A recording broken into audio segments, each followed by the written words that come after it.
Iwan Winarto, warga Desa Pengudang, Kecamatan Teluk Sebong, Kabupaten Bintan, Kepulauan Riau, bersama ibu-ibu yang tinggal di pesisir pantai, mencari bibit-bibit pohon mangrove atau bakau yang tumbuh di hutan. Bibit tanaman bernama Latin Rhizophyra itu kemudian dibawa ke lokasi konservasi mangrove untuk disemai. Satu persatu, bibit kemudian ditanam ke dalam polybag.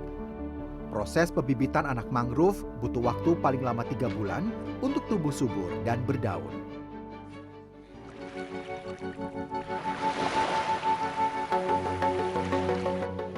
Menurut Iwan, pelestarian mangrove dilakukan sejak 2016 lalu. Saat itu, ia melihat hutan mangrove terancam minyak hitam yang terbawa dari utara. Diduga, minyak hitam itu berasal dari kapal-kapal asing di laut perbatasan antara Bintan dengan negara tetangga, Malaysia dan Singapura. Tapi tak hanya minyak yang mengancam keberadaan mangrove. Limbah dari industri juga membuat nasib mangrove di ujung tanduk. Kita melihat bahwasanya gangguan ekosistem laut yang ada di Kepulauan Riau, khususnya Bintan, itu adalah pada saat musim utara itu adalah sampah yang masif dan juga minyak hitam yang berasal yang diindikasi dari kapal-kapal dari internasional. Nah, kita nggak tahu kapal yang mana ya, tapi setiap tahun kita lihat imbasnya itu bahwasanya pantai-pantai, bakau di sekitar kita itu tercemar oleh limbah minyak hitam yang berasal dari lautan pada saat angin utara datang. Setidaknya hingga kini sudah 40.000 bibit mangrove ditanam di pesisir pantai oleh Iwan dan para ibu. Kegiatan ini juga menambah pundi-pundi bagi para ibu. Para ibu bisa menjual bibit mangrove seharga Rp5.000. Gitu. Ada nilai ekonomis ya? Iya, memang betul. 3 tahap yang kita lakukan untuk penanaman mangrove ini. Kita ada tadi kan pertama cari bibit, ada nilai ekonominya, terus masuk ke dalam polybag tanah, penanaman itu digandeng 2, satu harga.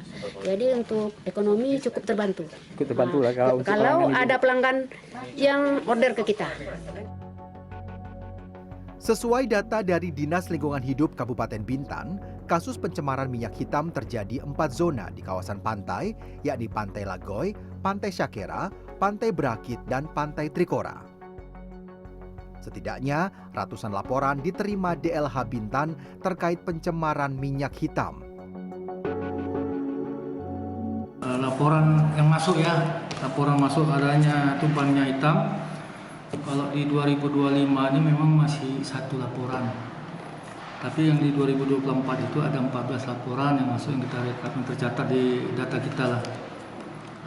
Ini sampai tahun sebelumnya lagi ya. Yang 2023 itu ada 10 laporan, di 2022 6 laporan, 2021 ada 23 laporan. Nah, yang di 2020 ini yang agak banyak sedikit, ada 47 laporan yang masuk ke kita.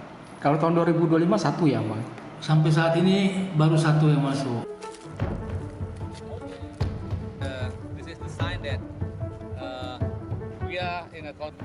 Kegiatan konservasi yang dilakukan Iwan di desanya mengundang mahasiswa dalam negeri maupun luar negeri seperti Singapura datang untuk belajar cara dia melakukan konservasi mangrove. Tidak hanya itu, ia juga mengajak mahasiswa dari universitas di Singapura untuk berkeliling hutan mangrove. Kiprah Iwan ini juga membantu perekonomian warga dan menambah kunjungan wisata ke Pulau Bintan. Arpandi, Bintan, Kepulauan Riau.